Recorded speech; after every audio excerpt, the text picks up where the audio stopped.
Hi, I'm Phoebe. I've never done this before. Um, okay. So I'm here today to talk to Lauren Kubiak, who is from the National Resource Defense Fund, and she's one of NRDC's leading ocean experts, and she's here today to answer a few of my questions, and I'm going to invite her now. Somehow. Here we go.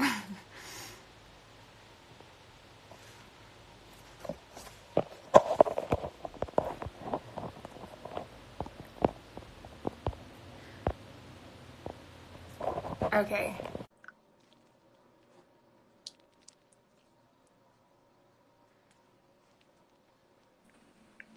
Hi, Lauren. Hi, Phoebe. How are How's you? it going? Great. How are you doing? I'm good. I'm very good. I'm really excited to meet you, and thank you for doing this. Yeah, of course. Thank you for doing this. I'm excited to talk oceans with you. Me as well. And I've never done this Instagram live before, so it's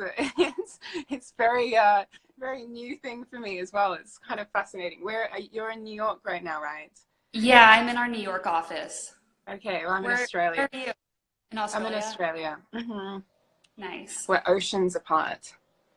Yes, many oceans Speaking apart of, and many um, hemispheres apart as well. well, I have just a couple of questions for you that I would like to ask. I'm going to move this aside a little bit. So what are the biggest threats right now to our oceans? Yeah, so the oceans are super important. We rely on the ocean for the air we breathe. It produces oxygen that we need to survive. It produces food that we need to live. And it also absorbs a lot of heat from climate change, so helps moderate our climate system. And unfortunately, there are a lot of threats facing the ocean. So a lot of a lot of you watching have probably heard about plastic pollution. So by some measures, some scientists think there's going to be more plastic in the ocean than fish by 2050, which is pretty alarming. Wow. Yeah, so that's one statistic that you're like, wow, that's Mhm. humans really do have a big impact. So that's pretty crazy. Um, there's seismic impacts, so whales and dolphins rely on sound to navigate, and when there's um, loud ships from shipping, or if there's oil and gas drilling or exploration, that creates really loud sound that interferes with their ability to navigate, and whales can walk I've never on thought of shore. that. Wow. Right. Hmm? I said, Yeah, I've never thought of that. yeah, The that's a big issue that I didn't know a lot about until a couple years ago. There's a lot of new research that shows just how dramatic the impacts of noise pollution are. yeah, And wow. yeah, and there's a lot of overfishing. Fish populations are declining, and yeah, there are sorry to be a downer, but there are a whole lot of threats that are facing the ocean. And is there anything that the government can do or is doing to combat these threats? Yeah, that's actually an area where I feel pretty optimistic about. So a lot of my work is focused on the high seas, which is the area of ocean outside of any national jurisdiction. So all of the ocean that's kind of way out there, so more than 200 miles offshore. And it's a place that probably most people will never go, but a lot of fishermen are starting to fish there more and more. And it's also a huge area. It's almost half the planet and about two-thirds of the ocean. And governments just 2 weeks ago here in New York, the United Nations started negotiating a treaty to protect the high seas. So all of that area doesn't have really any adequate safety for the marine life that lives there. So governments recently started to negotiate a treaty to better protect that marine life, and that's an area where I have a lot of optimism. Yeah, right.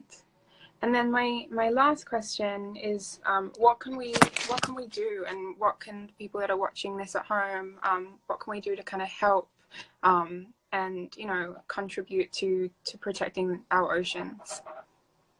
Yeah, that's a great question. So I think there are personal actions that people can take and also political actions, because when you change policy, that's you're having a lasting impact and a big impact. So some personal impact some personal action some personal actions that people can take are using less single-use plastic items, so like plastic straws, plastic cups for coffee. So you can bring your own straw, you can bring your own coffee cup, you can bring your own bag when you go to the store, so you don't have to get the plastic bags, which end up in the ocean and end up hurting the wildlife there.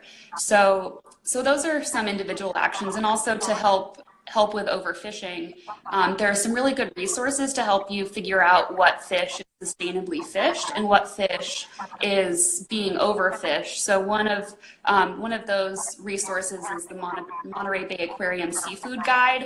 So you can go to the Monterey Bay Seafood Watch website and download a guide which tells you what fish is well managed and what's sustainable and what's overfished and you should avoid at the grocery store.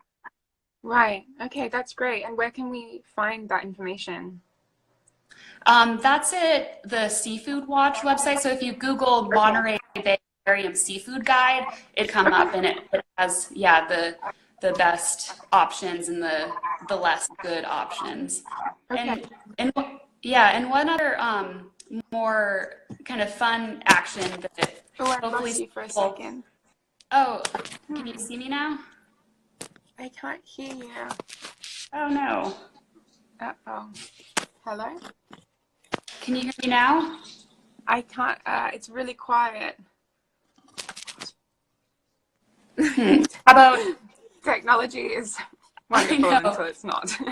I know, it's amazing we're talking across so many oceans, but there's bound to be some difficulties. Am I a little bit louder now? Yeah, it's a little better. Okay, great. So one of the other things that people can do that hopefully some people watching right now can do is the next negotiating session for the High Seas Treaty is starting in March of next year. And before that, we're asking people to post a photo of the ocean or even a selfie or whatever kind of their favorite ocean related image is with the hashtag #OneOceanOnePlanet. And we're planning to gather all of those photos on Instagram and on Twitter and make a mosaic to display at the UN to show governments that are negotiating the treaty how much support there is for protecting the ocean. So that's an easy way that you can contribute and actually get your photo at the United Nations and in front of governments who are making decisions that are gonna impact the planet for the next, several centuries. Yeah, for generations and generations to come. Yes. Well, Lauren, thank you so much. I really appreciate you answering these questions for me. And if anyone's watching at home wants any more information, you can either follow NDRC on Instagram or go on their website or follow Lauren. Do you have Instagram? I do have Instagram. My Instagram is less interesting than the @NRDC_org Instagram. So I would recommend following @NRDC_org, or if you want to follow me and see my pictures of my various vacations to Maine and to the beach. Great worthwhile Instagram follow. Mm-hmm. Yeah, and then if anyone's a Twitter user, we also have Twitter accounts that so NRDC, and I have a @Lauren Kubiak account. Well, Lauren, it was awesome to meet you. Thank you so much. That was really, really great information to have, and I hope anyone watching at home learned something today. And it was a really great to talk to you. So great to talk to you too, Phoebe, and great to meet you. And enjoy your day. It's almost nighttime here in New York. It's very early here, so it's the rest of the day. I think it's very late there. Have a good evening. Thank you. You too. Bye, Lauren. Bye.